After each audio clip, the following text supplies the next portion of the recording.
Chris Pine, who starred as Steve Trevor in Wonder Woman 1984 and its predecessor, explains why he thinks the DCU sequel gets so much hate and loves the movie so much.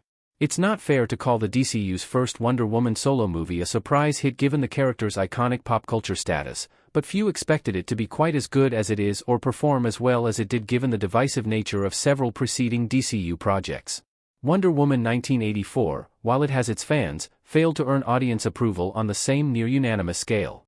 Chris Pine, whose inclusion in Wonder Woman 1984 was a bit of a surprise given his in-universe death decades before the sequel, disagrees with the amount of flack the movie gets.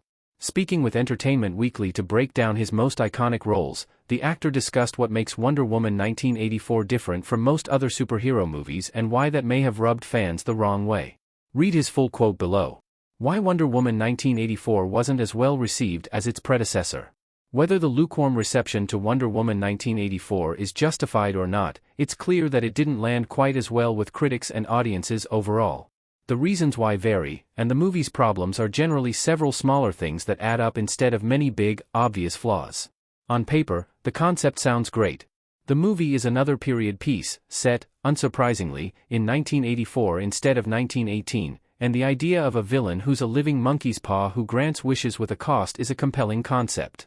However, it just doesn't quite all come together. Unfortunately, a big problem is the way in which Pine's Steve Trevor is brought back into the fold. The American pilot tragically dies in Wonder Woman, but he's brought back via magic at the cost of Wonder Woman's powers.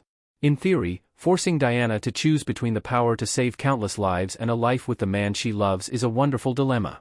However, it's the execution that caused problems. Given the magical nature of Steve's return, it would have been perfectly possible for him to simply appear.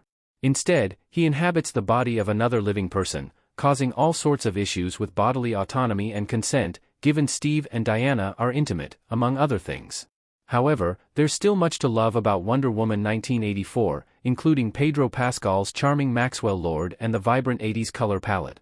Plus, as Pine expressed, the stakes are an interesting change of pace from traditional NYC destruction stories.